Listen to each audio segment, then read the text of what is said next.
अखंडता और सुरक्षा को बनाए रखने के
आपस में सब भाई भाई, हिंदू मुस्लिम सिख ईसाई आपस में सब भाई भाई, हिंदू मुस्लिम सिख ईसाई आपस में सब एकता का संकल्प साथ रहने की है।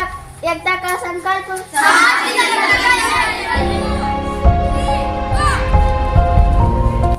31 अक्टूबर 1875 को हुआ था। इनकी मृत्यु 15 दिसंबर 1950 को भारत सत्याग्रह में की गई। इनको लौह पुरुष की उपाधि महात्मा गांधी ने दी। स्मारक कहा जाता है। भारत के प्रथम गृह मंत्री